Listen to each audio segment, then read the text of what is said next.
ये कहानी है एक राइटर गर्ल की जो शहर से दूर अपनी ज़िंदगी बसाने चली थी। ले क्योंकि जब भी वो सुबह सवेरे उठकर ऑफ़िस जाती, तो उसका ऑफ़िस सिर्फ़ आधे घंटे के रास्ते पर था। उसे रास्ते में इतनी ट्रैफ़िक का सामना करना पड़ता। वो बहुत ज़्यादा खूबसूरत थी, उसकी आँखें नीली और उसके बाल सुर्ख थे, यानी रेड थे, जो शहर के अंदर उसे इम्तियाज़ बनाते थे। इसलिए बहुत सारे अजीब और आवारा किस्म के लोग उसका पीछा करते और आखिरकार वो इन सब प्रॉब्लम से तंग आकर शहर छोड़ जाने का उसने फ़ैसला किया। उसने अपनी जॉब क्विट की और शहर से दूर चली गई। शुक्र है कि उसने काफ़ी सेविंग कर रखी थी और अच्छी खासी रकम उसके पास मौजूद थी, जिसकी वजह से वो कम से कम 1 साल तक कंफर्टेबल लाइफ़ गुज़ार सकती थी। यानी इस 1 साल के अंदर उसने नॉवल राइट करना था, तो अगर वो ऐसा ना कर सकती, तो उसके लिए पैसे कमाना बहुत मुश्किल हो जाता। उसने जंगल में एक आरामदेह यानी कंफर्टेबल कैबिन खरीदा। उसकी फैमिली के कई लोग उससे नाराज़ थे, क्योंकि वो उसे इतनी दूर अकेले जाने नहीं देना चाहते थे। बट वो अपने ड्रीम्स को फ़ॉलो करना चाहती थी और पीछे मुड़कर नहीं देखना चाहती थी। जब वो वहाँ पर गई, तो वो कैबिन उसको बहुत अच्छा लगा। वहाँ पे जंगल की खामोशी थी और परिंदों की चहचहाहट थी।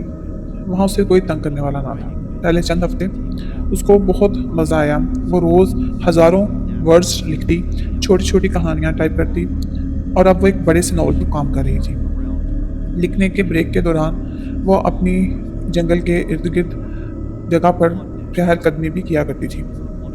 उसे वो एनवायरनमेंट, वो पीसफुल खुशबू, सब कुछ बहुत अच्छा लगता था। उसे छोटे-छोटे जानवरों से बहुत प्यार था। एक दिन वो अपने मामूल के मुताबिक जंगल के अंदर सैर करने जा रही थी। अभी वो कुछ दूरी पर ही गई थी।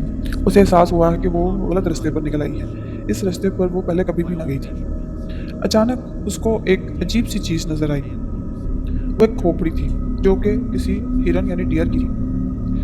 उसकी आँखें अजीब-सी थीं और उसकी आँखों के नीचे छोटी-छोटी 2 इंसानी आँखों की तरह भी कुछ बना हुआ था। उसकी आईब्रोज़ बाहर को निकली हुई थीं। उसके सींग भी बाहर को निकले हुए थे, जो कि हिरन की तरह ही लगते थे। उसको देखकर वो ज़मीन पर बैठकर वो उसको गौर से देख रही थी। एक अजीब-सा एहसास उसे हुआ। उसको ये लगा कि जैसे कोई ये खोपड़ी है। लेकिन ये ख़्याल उसके दिमाग के अंदर आया कि क्यों ना उसको हाथ लगाकर टच करके देखे। उसने अपना हाथ बढ़ाया और उसको टच करके देखा, तो उसको एकदम अजीब-सा करंट महसूस हुआ। वो डर गई और पीछे को हो गई। कैरी जल्दी से पीछे को उठी और वापस अपने घर को जाने लगी। वो चलती जा रही थी, चलती जा रही थी। उसको ऐसा लग रहा था जैसे कोई उसको देख रहा है। वो जल्दी से घर गई और उसने जाकर अपना दरवाज़ा बंद कर लिया और उस हमने अपनी खिड़की के ब्लाइंड्स भी बंद कर लिए। बाहर देखा कि वहाँ पर कोई है या वह सिर्फ़ ये उसका वहम है, लेकिन वहाँ पे कुछ भी नहीं था। उस रात वो अपनी कहानी लिख रही थी। अचानक जंगल से एक अजीब दरिंदे की आवाज़ सुनाई दी। ऐसा लगता था जैसे वो हिरन हो। उसने इस चीज़ को इग्नोर किया कि शायद कोई हिरन ही हो। उसने खुद से कहा, मगर कुछ ही देर में वो आवाज़ शोर में बदल गई। ऐसा लगता था जैसे बहुत सारे दरिंदे मिलकर अजीब किस्म की आवाज़ें निकाल रहे हों। उसका दिल अब दहल रहा था। उसने सब लाइट्स ऑफ कर दी और एक छुरी अपनी सेल्फ डिफेंस के लिए उठा के पकड़ी और डरते हुए कदमों के साथ बाहर खिड़की पे आई और दिली दिली में दुआ मांग रही थी कि या खुदा कि ये बस हिरन ही हो और कुछ ना। मगर हकीकत इससे कहीं ज़्यादा भयानक थी। कैबिन से कुछ ही फासले पर उसे वो अजीब से 3 साए नजर आए, जिनके सर पर वही खोपड़ियाँ थीं, वही खोपड़ियाँ जो उसने जंगल में देखी थी। उनसे खून बह रहा था। वो खामोश खड़े सिर्फ उसी को देख रहे थे। उनके हलक से अजीब किस्म की राहटें निकल रही थी, जो कि जानवरों से भी ज़्यादा बुरी थी। अब वो आहिस्ता-आहिस्ता कैमरे की तरफ बढ़ने लगे। कैरी ने कांपते हाथों से अपना फ़ोन उठाया। उसने पुलिस, लेकिन वहाँ पर नो सर्विस आ रहा था। खौफ, मायूसी, ये सब उसके दिमाग को जकड़ चुके थे। उसने फ़ोन फर्श पर फेंका और खिड़की की से साइड पर हटी। वो तीनों उसके दरवाजे के बिल्कुल सामने थे। उन्होंने उसका दरवाज़ा बजाना शुरू कर दिया। ज़ोर से दरवाज़ा बज रहा था। वो चीखी। उसने कहा कि मेरे पास हथियार है, तुम लोग चले जाओ इधर से। मगर उसकी बात कोई नहीं सुन रहा था। अचानक से सब शोर आना बंद हो गया।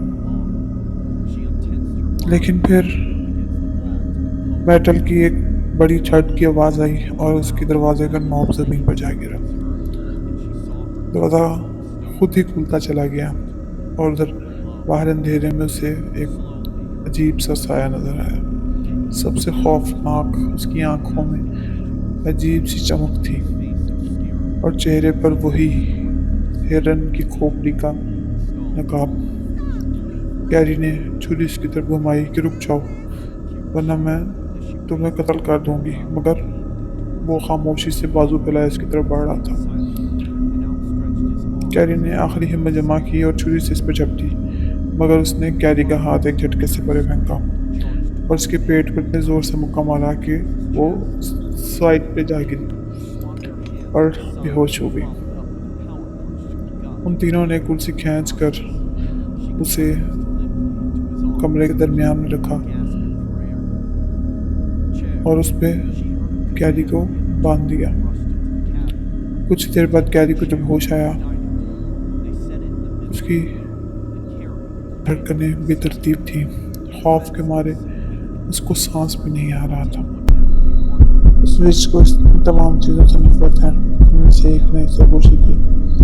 कैरी जो अब मुकम्मल तौर पर बंधी हुई थी, हाँफते हुए बोली, बिच क्या बकवास कर रहे हो? लेकिन उसे कोई जवाब नहीं मिला। उन सायों ने इकट्ठे होकर उसके गिर्द घेरा डाल लिया।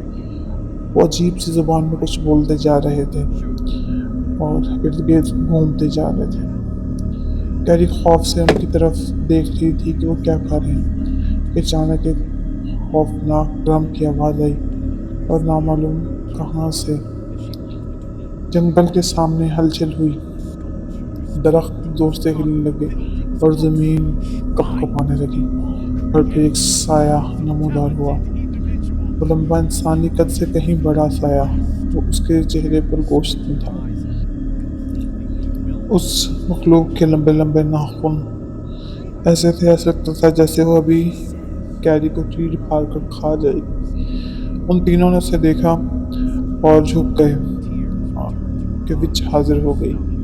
विच हाजिर हो गई और खुशी से कह कह लगाने लगे और डांस करने लगे।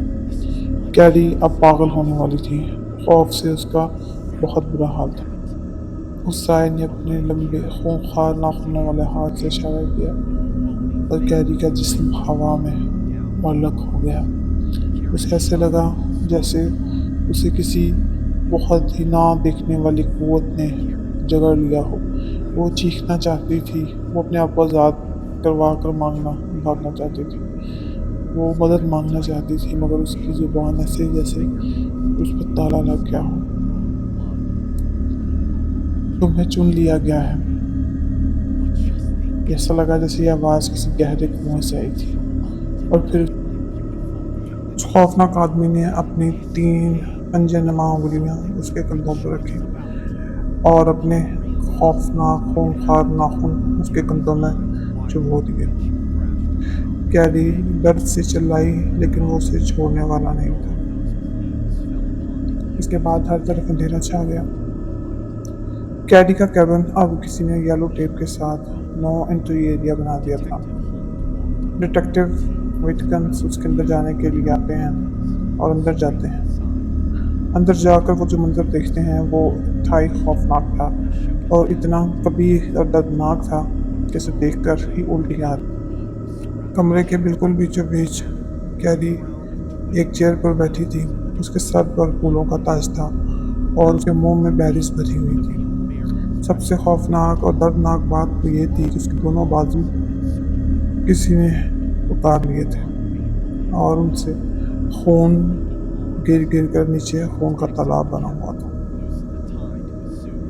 ये खौफनाक और अजीब मंजर देखकर डिटेक्टिव ठंडी हवा लेने बाहर आते हैं कि अचानक उसको वहाँ पर एक फ़ीमेल ऑफिसर मिलती है। फीमेल ऑफिसर उससे कहती है कि आज सुबह सुबह इस बच्ची के पेरेंट्स इसे मिलने अचानक आए तो उन्होंने इसे इस हालत में देखा। और सबसे जो अजीब बात है वो ये थी कि इसके पास एक नोट मौजूद था और उसने वो नोट डिटेक्टिव को पकड़ा दिया। डिटेक्टिव ने वो नोट खोला और उस पर एक खोपड़ी का निशान था और उस पर लिखा हुआ था कि देवी को जगाने का वक्त करीब आ गया है। देवी को इसके बाजुओं की और इसकी जुबान की ज़रूरत है, इसलिए हम वो ले जा रहे हैं। ऐसी ही मज़ीद खौफनाक कहानियों के लिए हमारा चैनल ब्लड ड्रॉप्स लाजमी सब्सक्राइब करें। इस कहानी में आगे क्या होगा, इसका पार्ट 2 बहुत जल्द हम अपलोड करेंगे।